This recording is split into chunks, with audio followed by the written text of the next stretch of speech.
അനുഭവിക്കാൻ കഴിയാത്ത കേട്ടുകേൾവി മാത്രമുള്ള ഒരു പുതിയ ലോകത്തിലേക്ക് അല്പനിമിഷം നിങ്ങളെ കൂട്ടിക്കൊണ്ടുപോകുകയാണ് ഈ കൊച്ചു കലോപഹാരം. നിങ്ങളെയും തേടി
ജീവിത വ്യഗ്രതയോടെ ഓടി നടക്കുന്ന ഹേ മനുഷ്യ, നിന്റെ ജഡികമായ ആഗ്രഹങ്ങൾക്ക് വേണ്ടി നീ എന്തെല്ലാമാണ് ചെയ്യുന്നത്?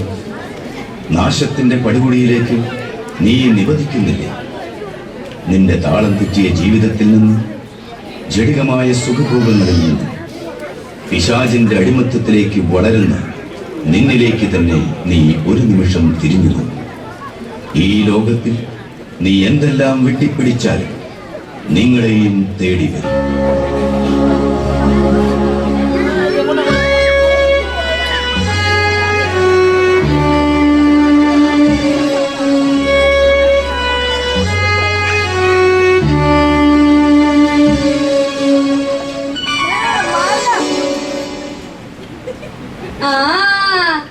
ഇത് തന്നെ വഴി. നിക്ക് നിക്ക് നിക്ക് നിക്ക്, എങ്ങോട്ടാ? ഇത് നല്ല ചോദ്യം. സ്വർഗത്തിലേക്ക്. പാസ് ഉണ്ടോ? പാസോ? ഇവിടെയും റേഷൻ കാർഡിന് എന്താ ഒരു വെയിറ്റ്. അതൊന്നും ഇങ്ങോട്ട് പോരുമ്പോ അവര് തന്നേക്കൂല മോനെ. അതല്ല, ഇങ്ങോട്ട് കടക്കാനുള്ള കാർഡുണ്ടോന്ന്. ഐഡന്റിറ്റി കാർഡാ? അതല്ല അമ്മൂമ്മേ. അമ്മൂമ്മയോ? അമ്മൂമ്മ നിന്റെ അയ്യോ സോറി ചേട്ടത്തി. അങ്ങനെ വിളി. അതാ അവിടെ ഒരാളിരിക്കുന്നത് കണ്ടു. അദ്ദേഹമാണ് വിശുദ്ധ പത്രോസ്. അദ്ദേഹത്തോട് ചെന്ന് പറഞ്ഞാൽ പ്രവേശനത്തിനുള്ള NOC കിട്ടും. എന്നാലേ ഇങ്ങോട്ട് കടത്തിവിടുകയുള്ളൂ. ഇതങ്ങ് നേരത്തെ പറഞ്ഞാ പോരെ?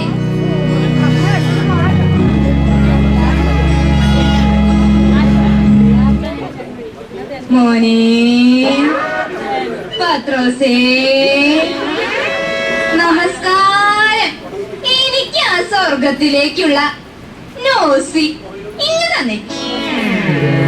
ചേട്ടത്തിയുടെ പേരെന്താ? അയ്യോ, എന്നെ മനസ്സിലായില്ലോ. ചേമ്പുമൂട്ടിൽ ലോനായുടെ ഭാര്യ ത്രേസ്യ. ചേട്ടത്തിയുടെ പേര് ഈ കമ്പ്യൂട്ടറിൽ കാണുന്നില്ല. കുറച്ചു നേരം അവിടെ വെയിറ്റ് ചെയ്യൂ, നോക്കട്ടെ.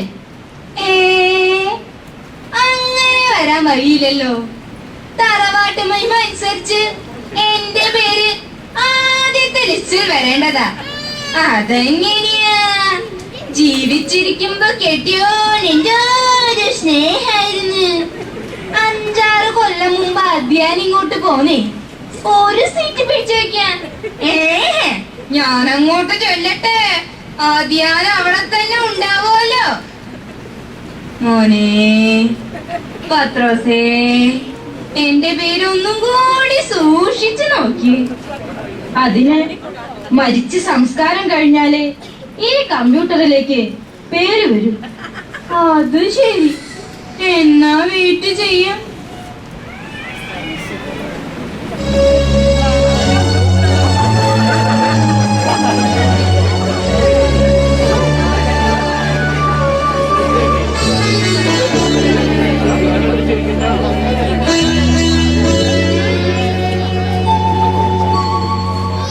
മോളേതാ? എവിടുന്നാ? ഞാൻ ആനമുട്ടിൽ തോമസിന്റെ ഭാര്യ ആലിസ്. ആനമൂട്ടിൽ തോമസ്. മോളെന്താ ഇത്ര ചെറുപ്പത്തിലേ ഇങ്ങോട്ട് പോരാൻ? ഞാനും എന്റെ ചേട്ടനും ഒരു കാർ അപകടത്തിൽ പെട്ടു. ഞാൻ തൽക്ഷണം മരിച്ചു. എന്റെ ചേട്ടൻ രക്ഷപ്പെട്ടു. അയ്യോ, കഷ്ടായി പോയി. എന്നാൽ ഞാൻ പോട്ടെ.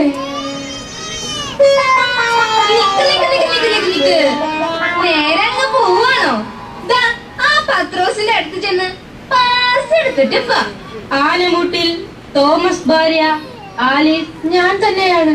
നിന്റെ കുടുംബം തിരുകുടുംബം പോലെ ഒരു മാതൃകാ കുടുംബമാക്കാൻ നീ അനുഭവിച്ച കഷ്ടതകളും ക്ഷമയും സഹനങ്ങളും ദൈവസന്നിധിയിൽ സ്വീകാര്യമായിരിക്കുന്നു. ദരിദ്രരെയും രോഗികളെയും കഷ്ടത അനുഭവിക്കുന്നവരെയും യേശുവിന്റെ നാമത്തിൽ ആശ്വസിപ്പിക്കുകയും പ്രാർത്ഥനയിലൂടെ അവരെ സഹായിക്കുകയും ചെയ്ത നിനക്ക് നിത്യ സ്വർഗീയ സൗഭാഗ്യത്തിലേക്ക് പ്രവേശനം ലഭിച്ചിരിക്കുന്നു. പോയിക്കൊള്ളുക.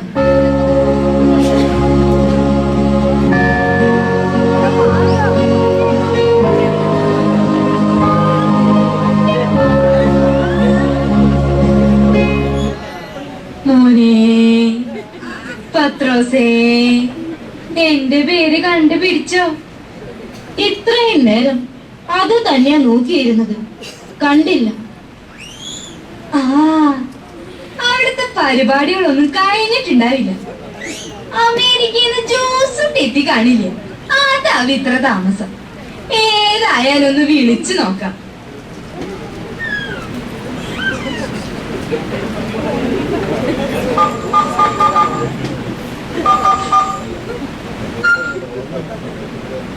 ഹലോ ഹലോ, അവിടെ തീരെ റേഞ്ച് കുറവാ. വർഗീസുട്ടിയല്ലോ, ഇതമ്മച്ചിയുടെ പോലെ ഐസുള്ള ചില്ലുകൂട്ടില. ഇപ്പഴെന്റെ മക്കളെന്നെ ശരിക്കും സ്നേഹിക്കണേ. ഡാ, നല്ല വില കൂടിയ മഞ്ചി ആയിക്കോട്ടെട്ടാ, നിറച്ച് പൂക്കൾ ഇടണം. 5 അച്ഛന്മാരാ, അതൊന്നും പോരാ. അച്ഛന്മാരെ കിട്ടാല്ലേണോ? ദേ, ഞാൻ പണ്ടേ പറഞ്ഞിട്ടുള്ളതാ, മെത്രാനെ ചെയ്യാണ്ട് എന്റെ ശവം തൊട്ട് പോരുതെന്ന്. പിന്നീടാ സിനിമ പിടിക്കണം, അതന്നെ വീഡിയോ. ജോസുട്ടിക്ക് അമേരിക്കക്ക് കൊണ്ടുപോകണ്ടടാ. പിന്നെ മക്കളും മരിയക്കളും ഒക്കെ ചുറ്റൂരുന്ന് കരയണില്ലേ? ആന്തോണിട്ടിയുടെ പോലെ മഹാകള്ളിയ. കഴുത്തിനൊന്നാ കൊടുത്തിട്ടിരുന്ന് കരയാൻ പറ. വേണമെങ്കിൽ ഒരു മൈക്ക് സെറ്റ് വെച്ച് കൊടുത്തോടാ, 4 ആള് കേക്കട്ടെ. അല്ലെങ്കിൽ നാട്ടുകാരെന്താ വിചാരിക്ക? ശരി, ഓക്കെ ഓക്കെ ഓക്കേടാ. അല്ല പത്രോസേ, എന്റെ പേര് കണ്ടോ? ഇല്ല ചേട്ടത്തി, നിങ്ങളുടെ പേര് ഇതുവരെ ഇവിടെ എത്തിയിട്ടില്ല.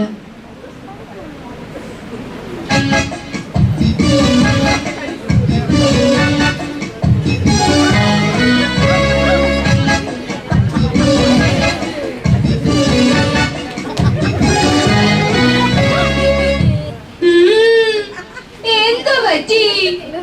ഒന്നും പറയണ്ട, ഒരു കളവ് കേസിൽ പിടിച്ചതാ. അപ്പൊ കള്ളനാണല്ലേ? അങ്ങനെ പറയരുത്, അത് എന്റെ ഒരു തൊഴിലാണ്. ഓ ശരി ശരി. എന്നിട്ട് ഒരു അമേരിക്കക്കാരന്റെ വീട്ടിലേക്ക് കയറി 10,000-40,000 രൂപ കിട്ടി. പോരുന്ന വഴിക്ക് ആ വീട്ടിലെ ഒരു കുരുത്ത കെട്ടതള്ള ഉറക്കത്തിന്ന് ചാടി എഴുന്നേറ്റിങ് വന്നു. തള്ളയുടെ കഴുത്തിലാണെങ്കിൽ 10-12 പവന്റെ താലിമാല.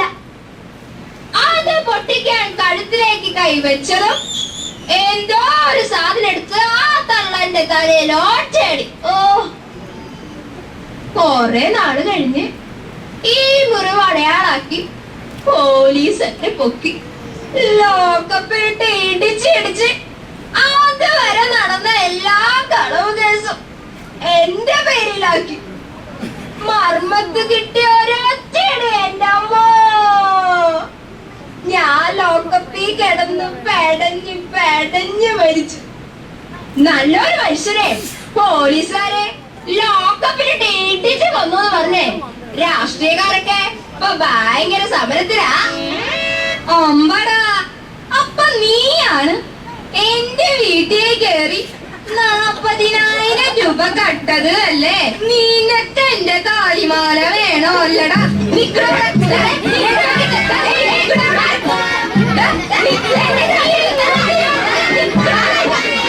കാക്കത്തുരുത്തിൽ അവറാൻ മകൻ റപ്പായി ഞാനാണ്. നിങ്ങൾക്ക് നരകത്തിലേക്ക് പോകാം. നരകത്തിലേക്ക് അല്ലടാ, സ്വർഗത്തിലേക്ക്. നിങ്ങൾ കൊല്ലുകയും അസൂയപ്പെടുകയും ചെയ്തു. ലോകത്തോടുള്ള മൈത്രി ദൈവത്തോടുള്ള ശത്രുതയാണ്. വഞ്ചിച്ചും കലഹിച്ചും മോഷ്ടിച്ചും സ്വാർത്ഥമതികളായവർക്ക് സ്വർഗരാജ്യത്തിൽ പ്രവേശനമില്ല. നിന്നെ പോലെ നിന്റെ അയൽക്കാരനെയും സ്നേഹിക്കുക എന്ന ദൈവവചനത്തെ അനുസരിക്കാതെ സ്വർഗത്തിലേക്കുള്ള പ്രവേശനം നീ തന്നെ നിനക്ക് നിഷേധിച്ചിരിക്കുന്നു.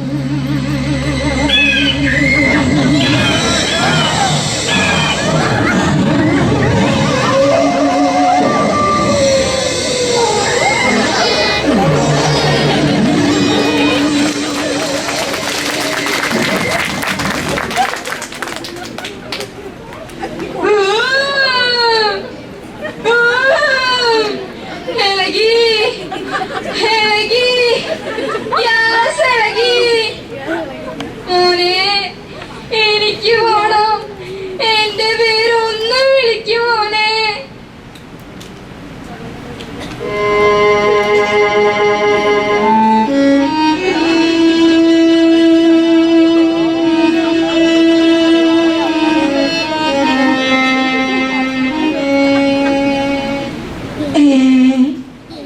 ഇവിടെ പിച്ചക്കാരാ ഞാൻ. എനിക്ക് അങ്ങോട്ട് മാറി നിക്ക്. എന്റെ കയ്യില് നിനക്ക് തരാൻ ഒന്നുമില്ല. അതല്ലമ്മ, സ്വർഗത്തിലേക്കുള്ള വഴി. എടാ, സ്വർഗത്തിലൊന്നും ഈ വക പരിപാടിയില്ല. തന്നെ പോലുള്ള ദരിദ്രവാസികൾക്കുള്ള സ്ഥലം അല്ല ഇത്. സംശയമുണ്ടേ ദാ ആ പത്രോസിനോട് ചോദിച്ചോക്ക്. സാറേ, ഞാനൊരു സമ്പന്നനായിരുന്നു. വേദനിക്കുന്നവർക്കും ദുരിതം അനുഭവിക്കുന്നവർക്കും ഞാൻ വാരിക്കോരി കൊടുത്തു. അവസാനം ഞാനൊരു ദരിദ്രനായി, യാചകനായി, പട്ടിണി കിടന്നു മരിച്ചു. ഭൂമിയിൽ ഒരു സമ്പാദ്യവും ഇല്ലാത്ത എനിക്ക് എവിടെയെങ്കിലും ഒരിടം തരണേ. ദരിദ്രരെ, നിങ്ങൾ ഭാഗ്യവാന്മാർ. ദൈവരാജ്യത്തിന്റെ അവകാശികളാകാനായി ദൈവം നൽകുന്ന പ്രത്യേക ആനുകൂല്യമാണ് ദാരിദ്ര്യം. അതിൽ ആനന്ദം അനുഭവിച്ച് ദൈവത്തിൽ സമ്പൂർണ്ണ ആശ്രയം വെച്ചുകൊണ്ടുപോയി താങ്കളുടെ വിശ്വാസ ജീവിതത്തിന് സമ്മാനമാണ്. നിനക്കൊരുക്കിയിരിക്കുന്ന നിത്യസമാധാനത്തിന് പ്രവേശിച്ചുകൊള്ളുന്നു.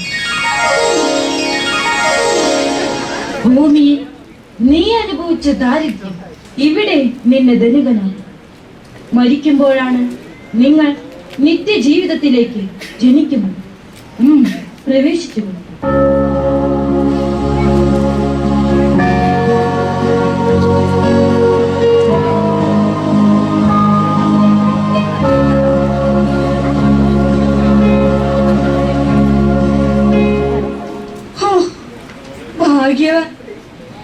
ഇതൊക്കെ ഇപ്പൊ ഇപ്പൊ ഞാൻ ആലോചിച്ചിട്ട് എന്താ കാര്യം?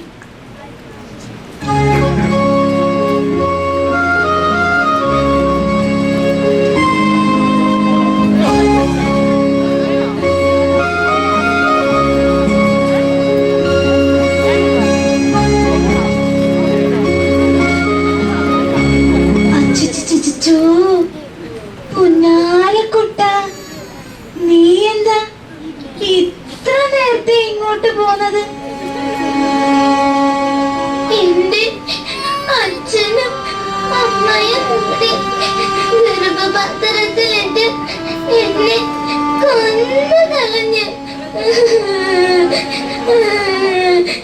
എന്നോട് ജനിക്കണ്ടെന്ന്, എന്നെ വേണ്ടാന്ന്.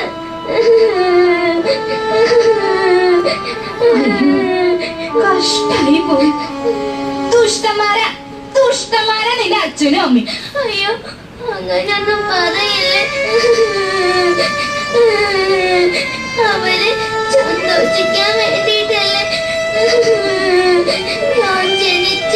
അവരുടെ എല്ലാ സന്തോഷങ്ങളും ഇല്ലാന്നാവും. അവര് സന്തോഷിച്ചോട്ടെ.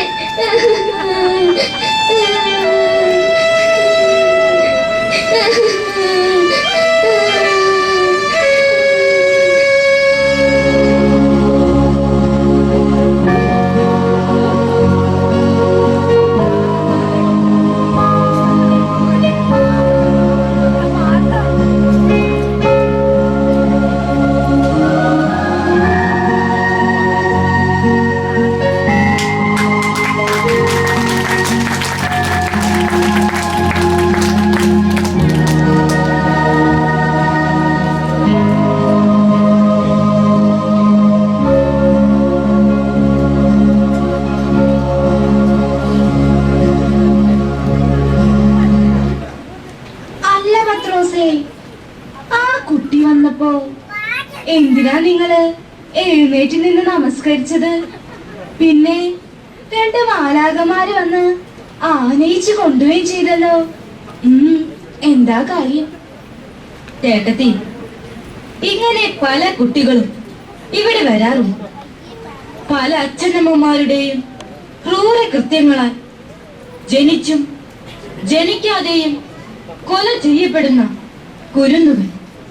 അവർ ദൈവതുല്യരാണ്. പിതാവായ ദൈവത്തിന്റെ ഓരോ അംശങ്ങളാണ്. അവർക്കുള്ള സ്ഥലം വെറും സ്വർഗമല്ല, ദൈവസന്നിധിയാണ്.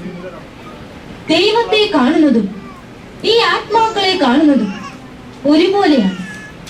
അതുകൊണ്ടാണ് ഞാൻ എഴുന്നേറ്റ് നിന്ന് വണങ്ങിയത്. അപ്പൊ എന്റെ ജോസൂട്ടി ഇതുപോലെ 2 എണ്ണത്തിനെയാ കൊന്നു കളഞ്ഞിരിക്കണേ.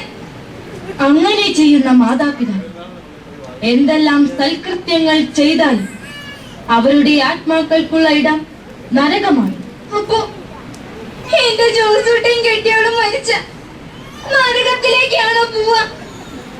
അതിൽ നിന്നും രക്ഷപ്പെടാൻ ഒരു വഴിയുമില്ലേ പത്രോസേ? അവരുടെ തെറ്റുകൾ സ്വയം തിരിച്ചറിഞ്ഞു പ്രായശ്ചിത്തം ചെയ്തു ദൈവത്തോട് തെറ്റുകൾ ഏറ്റുപറഞ്ഞു ഇനിയുള്ള ജീവിതകാലം മുഴുവൻ സൽകൃത്യങ്ങൾ ചെയ്ത് ജീവിക്കണം.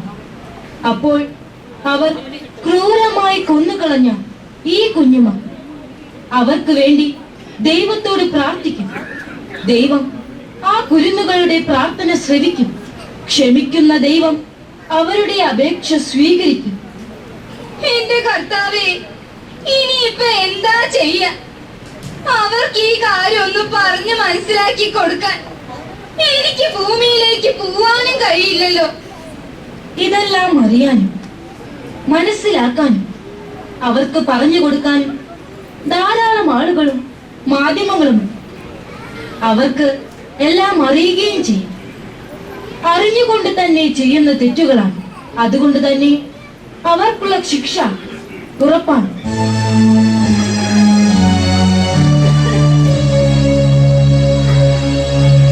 എന്റെ ജോസൂട്ടിയെ, നിന്റെ കാര്യം കട്ട പോക.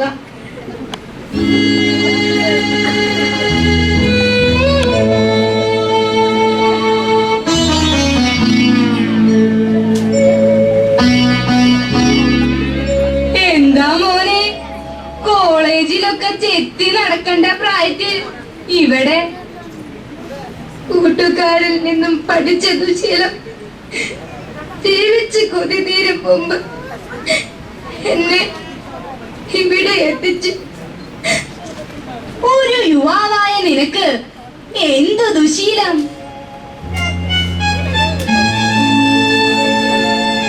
ഞാൻ ഒരു M.Com വിദ്യാർത്ഥിയാണ്. ഹാൻസും പാൻപരാഗും ഞാൻ സ്ഥിരമായി ഉപയോഗിച്ചു. പലരും എന്നെ ഉപദേശിച്ചിട്ടും ഞാൻ അത് തുടർന്നു. എനിക്ക് ക്യാൻസർ രോഗം ബാധിച്ചു.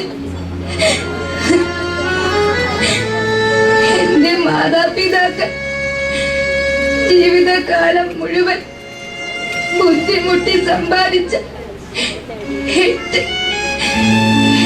ലക്ഷം രൂപ എന്റെ ചികിത്സയ്ക്ക് വേണ്ടി ചെലവാക്കി. പക്ഷേ ഞാൻ രക്ഷപ്പെട്ടില്ല.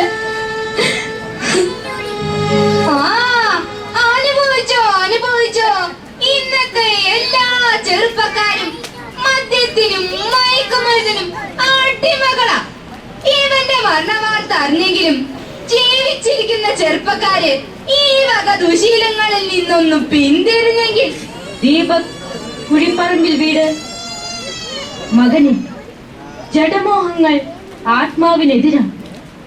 മദ്യപാനം, മയക്കുമരുന്ന്, ശത്രുത, കലഹം, വ്യഭിചാരം, മധുരോത്സവം, അസൂയ, കോപം എന്നീ ജടിക വ്യാപാരത്തിൽ ഏർപ്പെടുന്നവർ സ്വർഗരാജ്യം അവകാശപ്പെടുത്തുകയില്ലെന്ന് നിനക്കറിയില്ലേ? ജടികാസക്തികളെ മാത്രം മോഹിച്ച് നീ തന്നെ തിരഞ്ഞെടുത്ത നിത്യ നരകാഗ്നിയിലേക്ക് പോയിക്കൊള്ളു.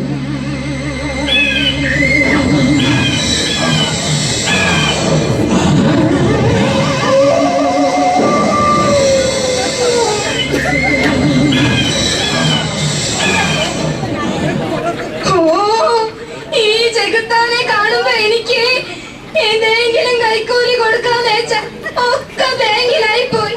കാലിവാല വരെ പിള്ളേർ ഊരിയെടുത്തു. ഇന്നിവിടെ വല്ല സമരോ ധർമ്മയോ ഉണ്ടോ? എന്താ കാര്യം? 3-4 പേര് ഒന്നിച്ചിങ്ങോട്ട് കയറി വരുന്നു.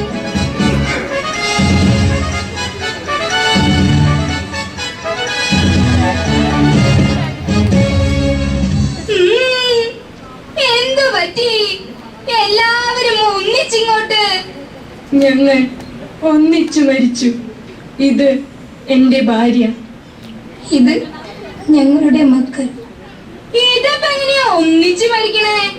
വല്ല സുനാമിയാണോ അതോ ഭൂമി കുലുക്കോ? ഞാൻ ഒരു കർഷകനാണ്. കടം വന്ന് കാട് കയറി. കൊടുക്കാൻ കഴിയാതെ വന്നപ്പോൾ അഭിമാനം എന്നെ വേട്ടയാടി. 2 മക്കളെയും കിണറ്റിലിട്ട് കൊന്ന് ഞങ്ങളും ആത്മഹത്യ ചെയ്തു. ഇതപ്പോ നന്നായി. ഈ കുട്ടിയോടെ കൊല്ലേണ്ട നല്ല കാര്യം ഉണ്ടായിരുന്നു. അതെങ്ങനെയാ? ഉള്ള വരുമാനം കൊണ്ട് ജീവിക്കാൻ പഠിക്കണേ. അപ്പുറത്തെ വീട്ടില് ഫ്രിഡ്ജ് വാങ്ങി, അപ്പത്തെ ഇവിടെയും വാങ്ങി. അവിടെ കാറ് വാങ്ങി, അപ്പത്തെ ഇവിടെയും വാങ്ങി. അവിടെ 2 നില. മോശാവാൻ പറ്റൂ? അപ്പൊ ഇവിടെ 3 നില. ഇങ്ങനെയൊക്കെ ചെയ്യുമ്പോ ആലോചിക്കണേ. പാറേക്കാട്ട് രാഘവൻ മകൻ നിതീഷ്, മകൾ നിധി. നിരപരാധികളും നിഷ്കളങ്കരുമായ കുഞ്ഞുമക്കളെ, നിങ്ങൾക്ക് സ്വർഗത്തിലേക്ക് പോകാം.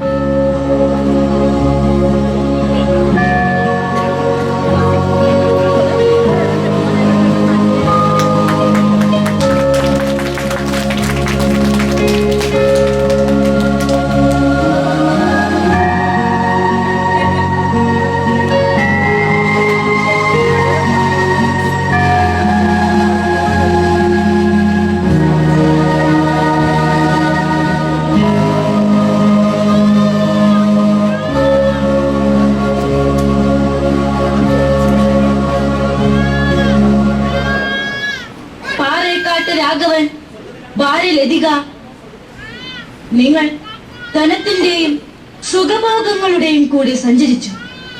തിന്നും കുടിച്ചും സുഖിക്കണമെന്ന ചിന്ത മാത്രം. അതിനിടയിൽ മരണത്തെക്കുറിച്ചോ നിന്റെ ആത്മാവിനെ കുറിച്ചോ നീ ഓർത്തില്ല. മനുഷ്യ ജീവിതം സമ്പത്ത് കൊണ്ടല്ല ധന്യമാകുന്നത് എന്ന ദൈവവചനം ശ്രവിക്കാതെ നീ തിരഞ്ഞെടുത്തത് തിന്മയുടെ അന്ധതയാണ്. പോകൂ.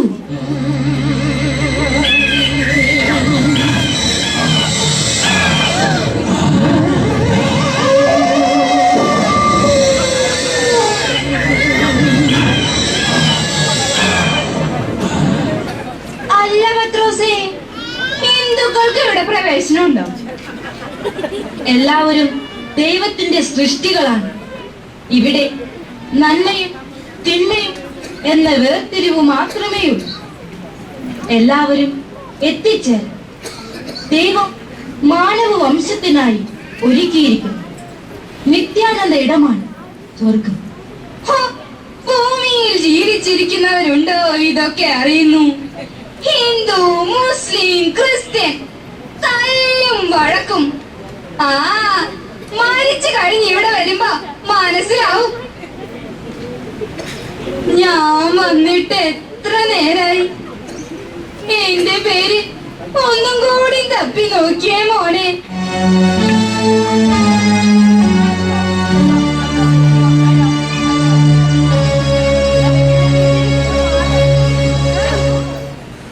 ചേട്ടത്തി, നിങ്ങൾ ഭൂമിയിൽ ജീവിച്ചിരിക്കുമ്പോൾ ചെയ്ത കൊച്ചു കൊച്ചു പാപങ്ങളുടെ ഫലമായി നിങ്ങളുടെ പേര് അവസാന വിധിയുടെ കണക്ക് പുസ്തകത്തിൽ എത്തിയിട്ടില്ല. നിങ്ങളുടെ പാപങ്ങൾ നിങ്ങളിൽ നിന്നും നീക്കം ചെയ്യുന്നു. ശുദ്ധീകരണ സ്ഥലത്താണ് നിങ്ങൾ.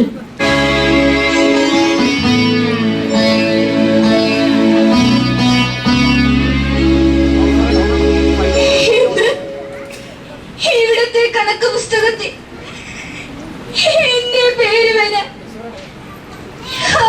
എന്ത് ചെയ്യണം? നിരന്തരമായ പ്രാർത്ഥന മാത്രമാണ് അതിനുള്ള പോംവഴി. പക്ഷേ നിങ്ങളത് നിങ്ങൾക്ക് ചെയ്യാൻ കഴിയുന്ന സമയത്ത് ചെയ്തില്ല. ഇനി അതിന് കഴിയുകയുമില്ല. അതുകൊണ്ട് നിങ്ങളുടെ ആത്മാവിന് ശാന്തി ലഭിക്കാൻ, സ്ഥിരമായ ഒരിടം ലഭിക്കാൻ ശുദ്ധീകരണ സ്ഥലത്ത് കിടന്ന് വിലപിക്കും.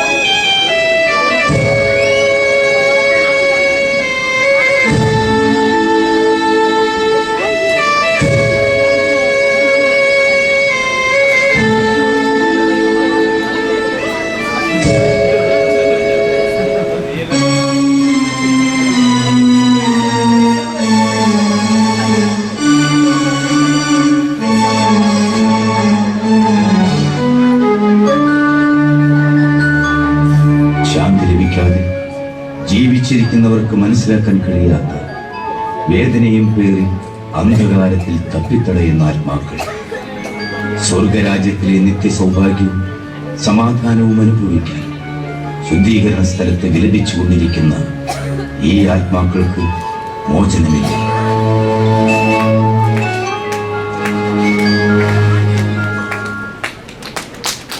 മകളെ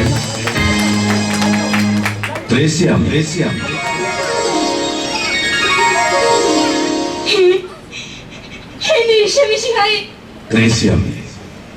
നിനക്ക് ശുദ്ധീകരണ സ്ഥലത്ത് നിന്നും മോചനം ലഭിച്ചിരിക്കുന്നു. നിന്റെ മക്കളുടെയും ബന്ധുമിത്രാദികളുടെയും വർഷങ്ങളോളം നിനക്ക് വേണ്ടിയുള്ള നിരന്തരമായ പ്രാർത്ഥന മൂലം നിനക്ക് മോക്ഷം ലഭിച്ചിരിക്കുന്നു.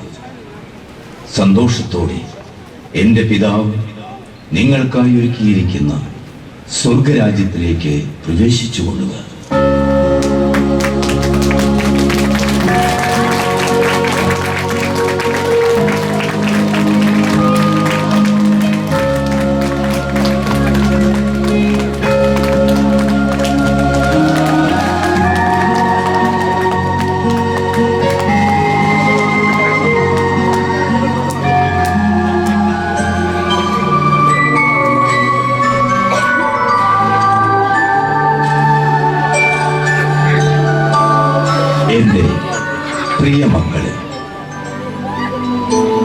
ഭൗതികമായി ജീവിക്കുന്നവൻ ജഡിക കാര്യങ്ങളിൽ മനസ്സുവെക്കുന്നു.